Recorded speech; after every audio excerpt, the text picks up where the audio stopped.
नमस्कार आपण मानक मो चैनल को स्वागत करुच्ची। तो आपण मैंने जानी प्राइम मिनिस्टर मोदी किसी स्कॉलरशिप स्कीम आसी पे तो क्यों क्यों मैंने अप्लाई करेंगे और क्यों मैंने लाभ पाइपर आसतु या विषय जानी नवा। पिलांकर पाठपढ़ापी केंद्र सरकार देवे 20,000 टंका। तो पिलांकर जो पाठपढ़ा खर्च वार्षिक तो 20,000 टंका मोदी दौरान।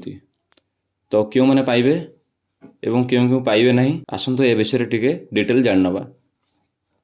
तो PM scholarship scheme online registration 2024 लाभ पाइबा आपण को किसी गुरुत्वपूर्ण जिनिस जानवा पड़ो। तो कौन ये गुरुत्वपूर्ण आसतु ए विषय ये वीडियो जानी नवा।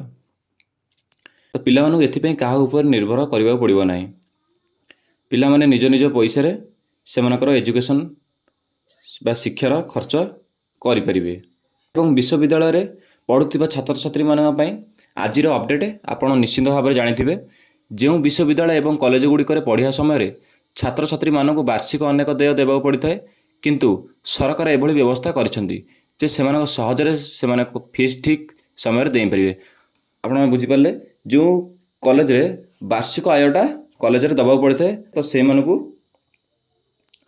यही पैसा किसी साहाय्य हो पारिबो बा जो 20,000 टंका वार्षिक मिल तो से वार्षिक आयटा से कॉलेज रे डिपोजिट करें। तो आप बुझीपारे आसतु ए बस आगू आउर किसी जानी नवा।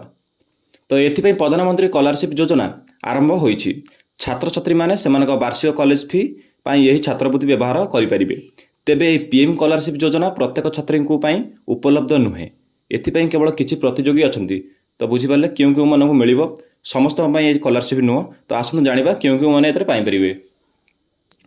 जो मानक यह सुजोग मिल छात्रवृत्ति भाव में तो से होती पछुआ श्रेणी होइथिबे अनुसूचित जाति एवं अनुसूचित जनजाति बा एससी एसटी आउ पीडब्ल्यूडी परि छात्र छात्री मानक यही सुविधा मिल पार। तो आप बुझीपारे क्यों क्यों मानक मिल पार जो मैंने अनुसूचित जाति अनुसूचित जनजाति एवं पीडब्ल्यूडी एससी एसटी बा पीडब्ल्यूडी छात्री मानक बा छात्र मानक यही सुविधा मिल पार। तो यही पीएम स्कॉलरशिप ऑनलाइन रजिस्ट्रेशन 2024 लाभ पाइपर 2024 बाहर। तो केमिति अप्लाई करेंगे यह विषय में एक वीडियो बनईदेवी एवं आसिले साइट रे आपन को नोटिफिकेशन मिल जाव अपलोड कलापर। तो आसतु आ विषय आउ कि जान ना। छात्र छात्री मानक यह सहित जड़ित योग्यता नियम पूर्ण करने को पड़ो। केवल सेतबेले से यार लाभ पाइपर। बर्तमान एठारे आम यह सहित जड़ित योग्यता नियम विषय कहूँ जहाद्वारा आपण ये छात्रवृत्ति लाभ पाइपर। तो आसतु आम जाना वीडियो जदि आप ऑनलाइन माध्यम यह स्कीम द्वारा प्रदान कर आर्थिक सहायता पाइबा चाहते तेज आपन को यही समस्त योग्यता नियम पूरण करने को हेबो। केवल सेतबेले आपण यही योजनार लाभ पाइपर। कौन कौन नियम अच्छी आसतु आम जानी नवा। एथिपाई आवश्यक एक रे यही योजना पाई केवल भारत नागरिक होगा आवश्यक।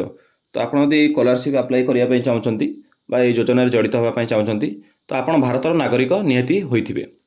2 रे आवेदनकारी को पारिवारिक वार्षिक आय 2 लाख रु अधिक हो नथिबा उचित।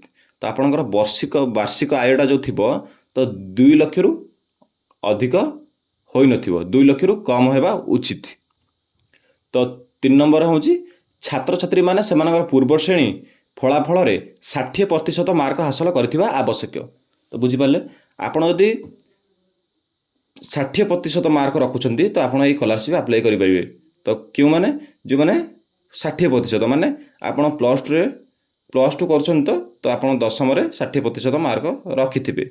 आप +3 कर तो आप +2 रे 60% मार्क रखुथे पूर्व मार्क हासिल करथिबा आवश्यक पूर्व श्रेणी। तो बुझीपारे आपण परिवार कौन सदस्य सरकारी चाकरी करनथिबे। तो 4 नंबर देखिए आपण परिवार कौन सदस्य सरकारी चाकरी करनथिबे।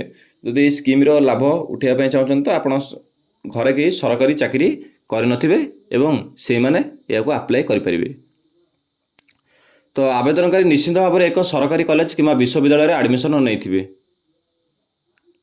तो बुझीपारे आवेदन जो मैंने आवेदन करेंगे से एक सरकारी कॉलेज किंवा विश्वविद्यालय एडमिशन नहीं तो से यही सुविधा मिल पार। तो बुझीपारे केमती अप्लाई करेंगे कौन कौन डॉक्यूमेंट दरकार ତ କେଉଁ କେଉଁମାନେ ଏଥିପାଇଁ ଏଲିଜିବଲ୍ ବୁଝିପାରିଲେ।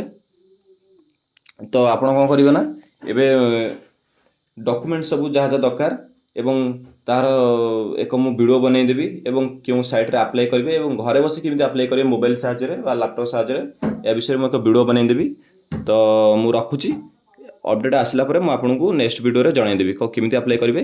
ଏଇ ଯେଉଁ ଡିଟେଲ୍ସ ଜଣାଇଲି ଆପଣ ଖାଲି ଜାଣି ନିଅନ୍ତୁ ଏଇ ପିଲାଙ୍କ ପାଇଁ ଏଇ ସୁବିଧା ବାହାରିଛି ଏବଂ କେତେ ଟଙ୍କାର ଜିନିଷ ବାହାରିଛି ଏବଂ କେତେ ଟଙ୍କାର ସ୍କଲାରସିପ୍ ବାହାରିଛି ବାର୍ଷିକ ଆୟ। ତ ଆପଣ ଜାଣିନେବେ। ତ ରହୁଛି, ନମସ୍କାର।